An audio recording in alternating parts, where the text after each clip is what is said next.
Hi everybody, this is Christy. I am the Intimate Warrior. I thank you so much for stopping by, and as always, I send you guys love. Alright, so I thought I was going to have a lot of time today to give you guys more information about what I'm about to talk about, which of course we are in Scorpio season, and we entered into it October the 23rd, and please forgive me for not even making this video sooner. But we have a new moon, because I've already forgotten to actually make the sun in Scorpio video about it. So I'm just going to go ahead and kind of mix all of this together, be more specific about this new moon in Scorpio. Now the sun is in Scorpio, and the moon will be in Scorpio. Scorpio, and again, I'm going to be very quick with this as best as I possibly can. It deals with the element of, or the cell salt of sodium, which contains 11 protons, 12 neutrons, and 11 electrons, making it an 11, 12, 11. Scorpio deals with the Hebrew letter of, or the alphabet of, noon. N-U-N, and I'm not sure if it's pronounced nun or noon.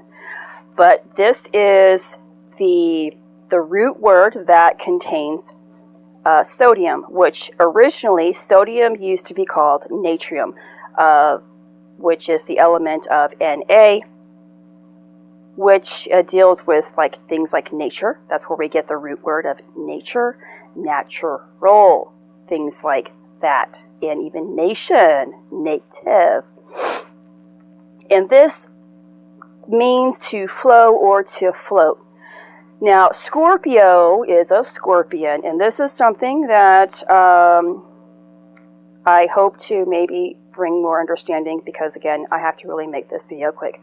Life for me has been very busy.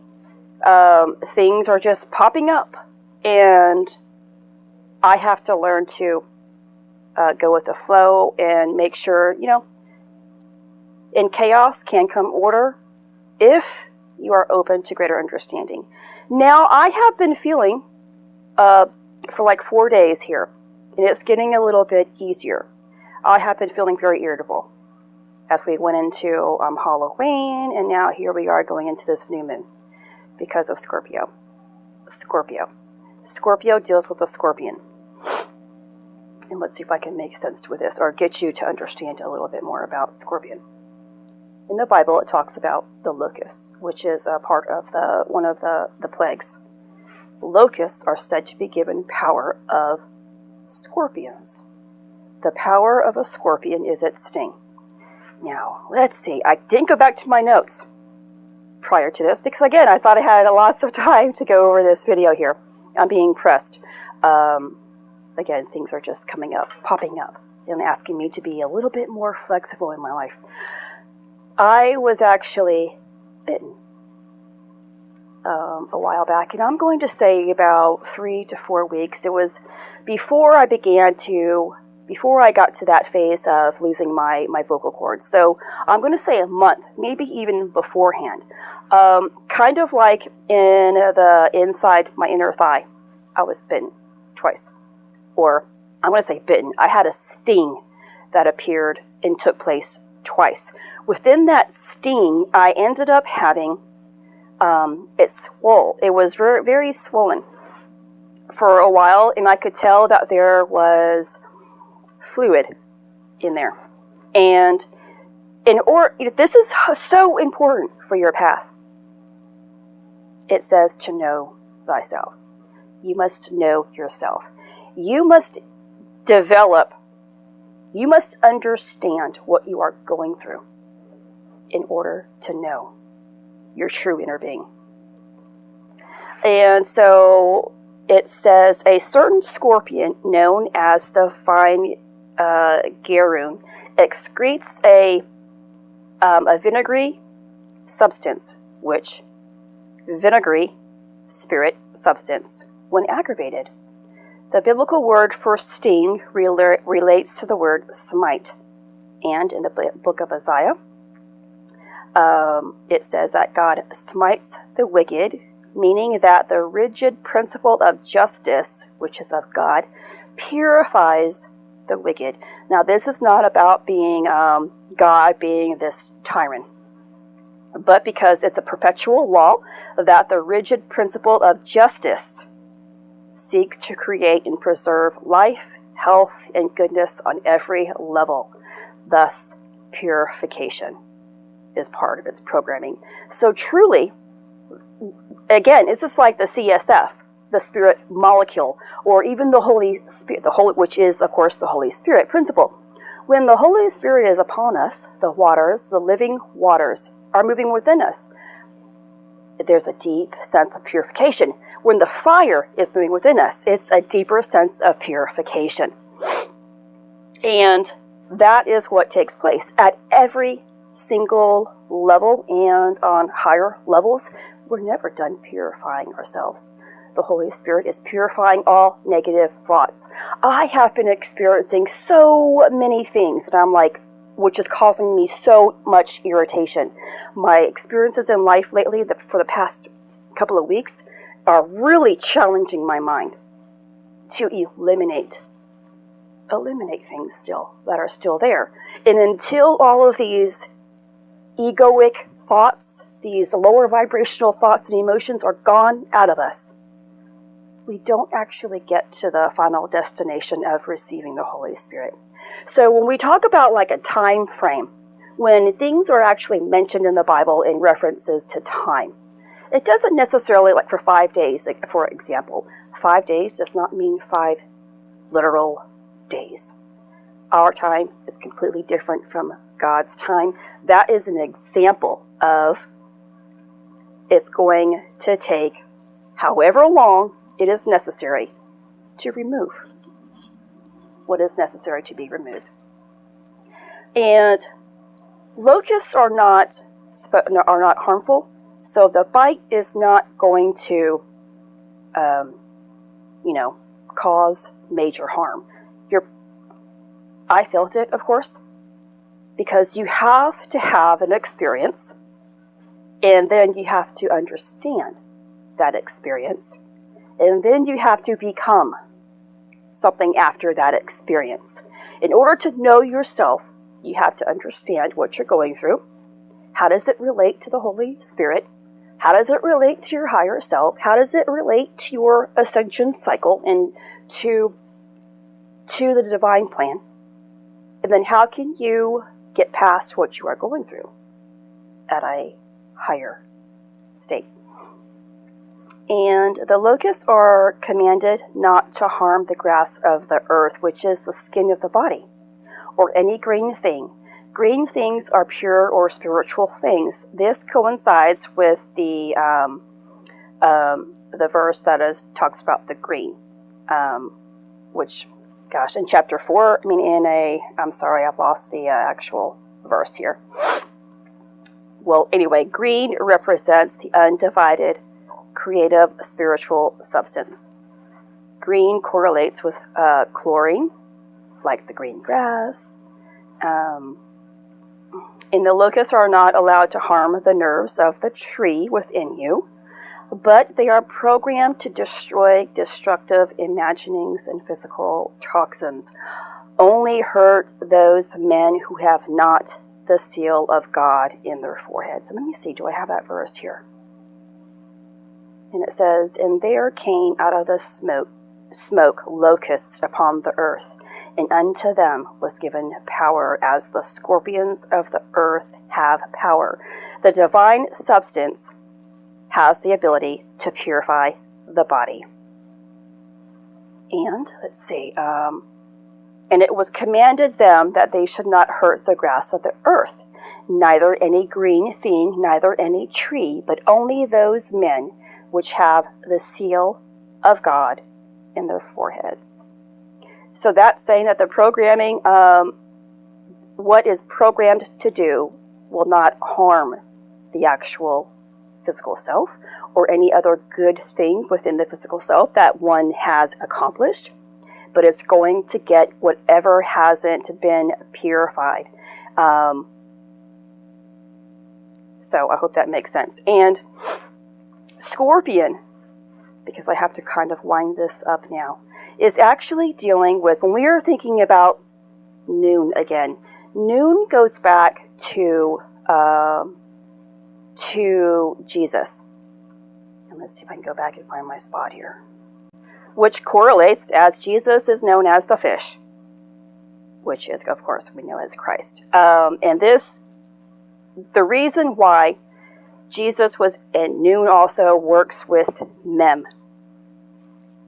And Mem is the water. So when Jesus was able to walk on water, it was because Jesus was able to transmute the sexual energy. He was able to make that a lower vibrational, very egoic energy, sexual energy, and use it to be his higher self. And that's why he was able to walk on water to overcome all disasters. And so I just wanted to briefly give you that information. Noon, again, it deals with the semen of Mercury. It is that really high, powerful element. And there was so much, guys, and I do apologize. So with this,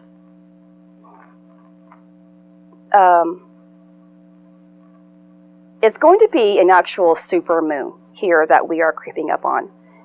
What is the date? November the 3rd and 4th is going to be the new moon. Also, the sun is going to be in the same sign of Scorpio. Anytime we have a new moon, there is the possibility of new beginnings. But every time there's a new beginning, there's going to be some sort of closure. And the sun is always asking us to reflect on the higher self. Also, briefly, the Scorpio is also known as the serpent. Translates into the serpent and is a part of the Sushumna Nadi that does more of the higher cleansing, the purification, and of course takes us to that sacred marriage from within. In time, everything is a process. We go through so many cycles. And so I know I wanted to talk more about this, the new moon, and this is still what I'm talking about, I guess, more in general of the sun and Scorpio.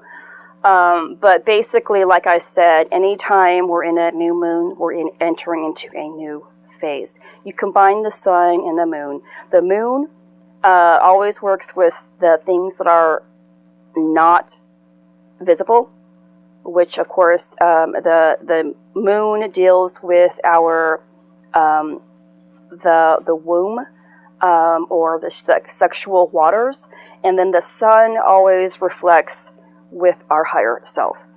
So it's combining both of those aspects, and the moon being a super moon, although many times it just means that it's closer.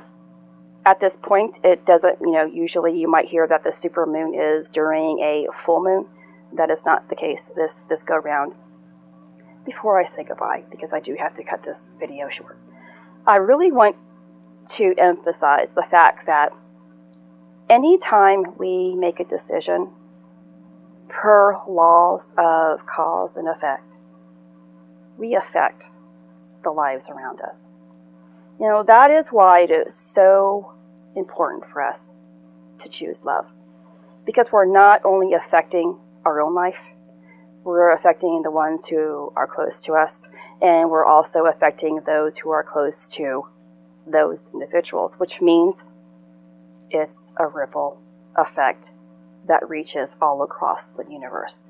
It's never about, when we make a decision, it should be a decision that is for the greatest good. And it shall reflect that out there into the universe. And because I have been going through this intense of feeling this sense of irritation again. Lots of these other thoughts are coming up and waking me up in the middle of the night, making me face this stuff. And I'm at a phase of talking myself down from, or raising myself up, lifting myself up. Maybe I should be expressing that. I have to raise myself back up again, consciously. That is how we can attain enlightenment or reach our Christ-like self, when we are conscious of what is taking place within us. I have been for me, I'm going to say this, I've been irrational. I have seen how I am acting, and I can't stand it. I couldn't stand it. When you are acting a certain way, you take it out on other people. It's just how it is. Anytime, and when you are aware of it, you can always correct it. I have had to do tons of apologizing. Although it's not been very bad, it's bad enough for me. It's bad enough for me.